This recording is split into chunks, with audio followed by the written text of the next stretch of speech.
बिस्मिल्लाहिर्रहमानिर्रहीम। अस्सलाम वालेकुम नाज़रीन, मैं अहमद फवाद हूँ और आप मेरा यूट्यूब चैनल देख रहे हैं। नाज़रीन, आज के व्लॉग में 3 बड़ी ब्रेकिंग न्यूज़ है जो मैं आपके साथ शेयर करने जा रहा हूँ। सबसे पहले तो मौलाना जरदारी और नवाज़ को साफ इनकार का जो पैगाम है वो पहुँचा दिया गया है और ये बता दिया गया है कि हर सूरत में अब अक्टूबर में जो इलेक्शन की तारीख है वो देनी पड़ेगी, नहीं तो आपकी खैर नहीं। मामला क्या है, इस हवाले से एक तो कुछ एक्सक्लूसिव डिटेल में आपके साथ शेयर करूंगा। माइनस इमरान खान वाला जो फार्मूला था, बुरी नाकामी के बाद नाजरीन पीडीएम जमातों को मुंह की खानी पड़ी। ये फार्मूला क्या था, इसके ऊपर इम्प्लीमेंटेशन किस तरीके से नाकाम हुआ, किसने नाकाम बनाया, इस हवाले से भी कुछ डिटेल्स हैं वो मैं आपके सामने रखूंगा। और आखिर में नाजरीन जनरल फैज़ हमीद साहब के हवाले से भी कुछ तफसीलात आपके साथ में शेयर करूंगा। उनकी एक वीडियो, बल्कि 2-3 वीडियोस सामने आई हैं और कैसे इन वीडियोस ने तबाही फेर दी है, ये मामला भी आज के व्लॉग में आपके सामने रखूंगा। सबसे पहले तो नाज़रीन एक बड़ी ब्रेकिंग न्यूज़ जो मैं आपके साथ शेयर करता चलूं कि ज़िमनी इंतखाबात में जो 8 कौमी असम्बली और 3 सूबाई असम्बली के हलके जो थे वहाँ पर इलेक्शन हुए। इनमें 6 कौमी असम्बली की नशिस्तों पर इमरान खान साहब ने, जबकि 2 सूबाई असम्बली की नशिस्तों पर पाकिस्तान तहरीक इंसाफ और इसके अलावा 2 कौमी असम्बली की नशिस्तों पर पीपल्स पार्टी और 1 सूबाई असम्बली की नशिस्त पर मुस्लिम लीग नून ने कामयाबी हासिल की। यानी कि इन ज़िमनी इलेक्शन में के जो 11 हलके थे इनमें से 8 पर कप्तान, जबकि पूरी पीडीएम जमातें दूसरी तरफ 3 हलकों में सिर्फ कामयाबी समेट पाई है। आप नाज़रीन जो रेगुलर मुझे सुनते हैं उनको मालूम होगा कि ये जो इलेक्शन के रिजल्ट से रिलेटेड कुछ प्रिडिक्शंस मैंने आपके सामने रखी थी, इनमें 90% जो प्रिडिक्शंस हैं वो बिल्कुल उसी तरह से साबित हुई। 7-1 जो थी वो मेरी प्रिडिक्शन थी, लेकिन 7-2 के साथ ही जो मुकाबला है वो रहा। बहरहाल जो NA 237 वाला हल्का है वो मैंने ये प्रिडिक्ट किया था कि इमरान खान साहब वहाँ पर मजबूत हैं, लेकिन एक बात आप जहन में रखें, ये बाकायदा तौर पर चीज़ें रिपोर्ट हुई हैं कि वहाँ पर किस तरीके से जाली ठप्पे या जो जाली वोट है वो वहां पर कास्ट किए गए और बाकायदा तौर पर इलेक्शन कमीशन के ऑफिसर, जो प्रिजाइडिंग ऑफिसर वहां पर होते हैं, उनकी जानिब से ये रिपोर्ट की गई। तो बहरहाल ये चीज़ देखने की ज़रूरत है कि वहां पर जो धांधली हुई। बहरहाल इमरान खान साहब ने इसके बावजूद भी जो बड़ी एक कामयाबी है वो समेटी है। और दूसरी तरफ ये जो ज़िमनी इलेक्शंस हुए हैं, इन ज़िमनी इलेक्शंस के अंदर नून लीग और मौलाना फजल रहमान और ANP जो है, इन तमाम जमातों को मुंह की खानी पड़ी, क्योंकि इस ज़िमनी इलेक्शंस के अंदर सिर्फ और सिर्फ अगर गेन किसी ने किया भी है, इमरान खान साहब ने तो गेन किया ही किया है, लेकिन दूसरी तरफ पीपल्स पार्टी जो है वो 2 ही हलकों में खड़ी हुई थी और दोनों में वो जीती। तो ये एक बड़ा कंसर्निंग पॉइंट बन चुका है इस वक्त मौजूदा पीडीएम के लिए भी। यहाँ तक कि पीडीएम के अंदर भी ये चीज़ डिस्कस हुई है कि कई आसिफ जरदारी हमसे हाथ तो नहीं कर रहे।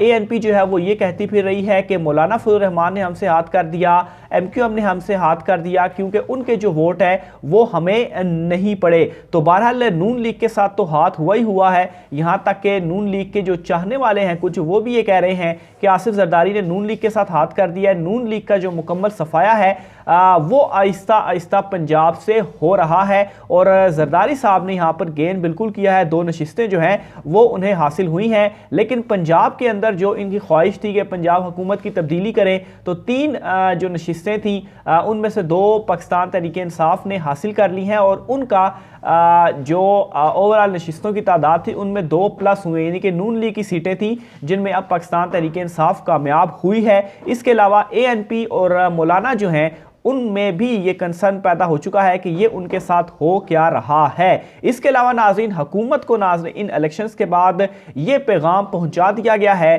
कि अब बस अक्टूबर में जो इलेक्शंस हैं उनकी डेट आपको देना होगी और हर सूरत में कबल अज़ वक्त जो इंतखाबात हैं वो होंगे ही होंगे। इमरान खान साहब भी अपने लॉन्ग मार्च के लिए रेडी हैं और जो एक -1 फार्मूले के तहत अमल किया जा रहा था, कोशिश की जा रही थी कि इमरान खान साहब को किसी तरीके से आउट किया जाए, वो -1 फार्मूला भी नाकाम हो चुका है। ओवरऑल इन 2-3 महीनों के अंदर कुल 32 ऐसे हलके हैं जहां पर ज़िमनी इलेक्शन हुए हैं। आप कौमी और सूबाई दोनों हलकों की मैं बात कर रहा हूँ, जिनमें 20 हलके वो वाले भी थे जिनमें से जो गुज़श्ता दिनों हुए और इमरान खान साहब ने मेरे ख्याल से 15 सीटें जो थी वहाँ पर जीती थी। बहरहाल इन 32 में से कुल 23 नशिस्तें ऐसी हैं जहाँ पर पाकिस्तान तहरीक इंसाफ ने जो कामयाबी है वो हासिल की है, और यही वो कंसर्निंग पॉइंट है और यही वो पॉइंट है जहाँ पर इमरान खान साहब के अगेंस्ट जो -1 फार्मूले की तैयारी और उसके ऊपर भरपूर कोशिशें की जा रही थी, ये फार्मूला जो है वो अवाम ने नाकाम बनाया और 32 में से 23 नशिस्तें इमरान खान साहब को जितवा कर उन्होंने साबित किया कि इमरान खान साहब को -1 नहीं किया जा सकता और 2/3 अक्सरियत जो है वो उनकी यकीनी है, और इसी वजह से ही मौजूदा हुकूमत इलेक्शन में जाने से डर रही है। लेकिन अब पैगाम पहुंच चुका है, और अगर इमरान खान साहब लॉन्ग मार्च लेकर आते भी हैं तो जो इनकी उम्मीदें थी कि कहीं और तरफ से इनको मदद मिल जाएगी, तो वो उम्मीदें भी इनकी पाश पाश हो चुकी हैं, क्योंकि कहीं और से मदद नहीं आनी और इमरान खान साहब के लॉन्ग मार्च के आने के साथ ही ये जो हुकूमत है वो जलील होकर इन्हें निकलना पड़ेगा। तो बेहतर यही है कि ये खुद ही इलेक्शन की अनाउंसमेंट कर दें, इलेक्शन की जो डेट है वो दे दें। इसके अलावा नाज़रीन, इत्तेहादियों के हवाले से भी एक अहम खबर मैं आपके साथ शेयर करता चलूँ तो इस वक्त नाज़रीन ANP जिन्होंने पहले भी एक अनाउंसमेंट की थी कि अगर ज़िमनी इलेक्शन वक्त पर नहीं होते तो वो हुकूमत छोड़ देंगे, लेकिन खैर फिर ज़िमनी इलेक्शन वक्त के ऊपर हुए।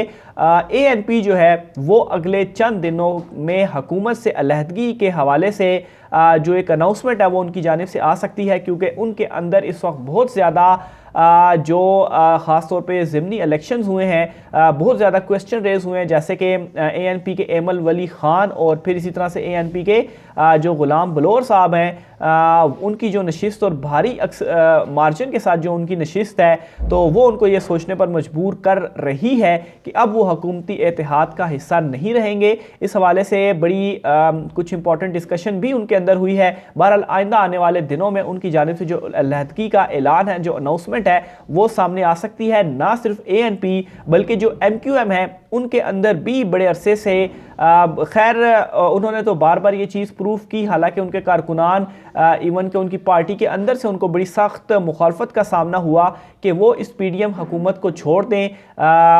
कई मरतबा उन्होंने ये इशारे भी दिए, जिस तरह से पीपल्स पार्टी के साथ जो उनका कराची में मुआहिदा था वो मुआहिदों के ऊपर अमल दरामद नहीं हुआ, तो कई मरतबा उनकी जानिब से इशारे दिए गए कि वो हुकूमत का साथ छोड़ देंगे। लेकिन उसके बावजूद भी MQM के जो कुछ ऊपर के कुछ लोग हैं वो हुकूमत का साथ नहीं छोड़ रहे थे। बहरहाल अब अंदर से इनके ऊपर भी बड़ा सख्त जो प्रेशर है वो पड़ चुका है, लेकिन खैर इन्हें अवाम के साथ क्या, इन्होंने तो बस अपने जो मफादात हैं उनके तहत ही चलना है। बहरहाल MQM के हवाले से भी चंद दिनों में जो अलहदगी के हवाले से खबर है वो सामने आ सकती है, क्योंकि इनके अंदर भी सख्त जो मुखालफत है वो इस वक्त सर उठा चुकी है। तो ये दो बड़ी इंपॉर्टेंट जमातें हैं ANP और MQM। यहाँ तक कि मौलाना फजल रहमान जो हैं वो भी इस वक्त इन ज़िमनी इलेक्शंस के नताइज से काफ़ी ज़्यादा परेशान हैं कि आखिर उनके साथ हो क्या रहा है। आसिफ जरदारी उनके साथ किस तरह से हाथ कर रहे हैं। देखें, वो 2 नशिस्तों के ऊपर इलेक्शन लड़े, दोनों उन्होंने जीत ली, लेकिन ना मौलाना के हाथ कुछ आया ना और किसी इत्तेहादी जमात के हाथ कुछ आया। यहाँ तक कि जो नून लीग है उनके हाथ भी कुछ नहीं आया, बल्कि उन्होंने अपनी 2 जीती हुई जो सीटें थी वो भी गंवा दी। यानी कि जो 3 सूबाई असम्बली के हलकों पे जो इलेक्शन हुए उनमें से सिर्फ और सिर्फ 1 नून लीग के हाथ आई, बाकी 2 पाकिस्तान तहरीक इंसाफ जीती। और कौमी असम्बली के भी जो हलके हैं उनमें भी 6 तो इमरान खान साहब, जबकि बाकी जो 2 हैं वो पीपल्स पार्टी के हिस्से में आई हैं। तो ये नाज़रीन इस वक्त तमाम तर जो मामलात हैं वो चल रहे हैं। आखिर में नाज़रीन जनरल फैज़ हमीद साहब के हवाले से भी एक मैं आपको ख़बर जो है वो मैं आपके साथ शेयर करना चाहूँगा। और मामला कुछ इस तरीके से है कि जो PMA कोर्स होता है, जब भी आप कोई भी नया जो फ़ौजी है वो भर्ती किया जाता है, तो ये जो कोर्स हैं वो उसके बाद इनमें वो हिस्सा लेते हैं और यहाँ पर जो उनकी ट्रेनिंग है वो की जाती है। तो जनरल फैज़ हमीद साहब जो हैं आज एक लाइटर मोड के ऊपर उनकी भी 3 वीडियोस जो हैं वो सोशल मीडिया पर सामने आई, जिनमें वो पार्टिसिपेट कर रहे हैं। इसी तरह से एक PMA ये जो कोर्स था और वहाँ पर जो ट्रेनिंग होती है उसका जो है वो ये हिस्सा बने, और इनके ऊपर जिस तरीके से जो PT की जानिब से शाउट करके जो क्वेश्चंस पूछे जाते हैं या कहा जाता है कि ऊंचा बोलें, तो जनरल फैज़ हमीद साहब के साथ भी इसी तरह से किया गया। यहाँ तक कि उनसे ये कहा गया कि आपके जो बाल हैं वो काफ़ी ज़्यादा जो है वो बड़े हैं, तो आप यहाँ पर वहीद मुराद नहीं बनने आए, तो इसलिए इनको नाई के पास ले जाया जाए और इनको नजम सेठी जो है वो बनाया जाए। और इसी तरह से जनरल फैज़ हमीद साहब ने जो है वो भी जवाब दिया और जो पार्टिसिपेशन थी वो इनमें की। और इस वीडियो के बाद बहुत सारी जगहों पर जो है वो आग भी लगी।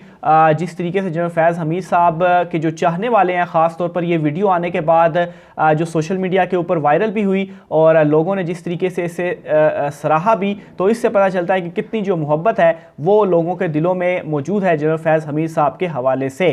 मज़ीद डिटेल भी आप साथ में शेयर करता रहूँगा। आज की व्लॉग से इतना ही, मुझे इजाज़त दीजिए। अल्लाह हाफ़िज़।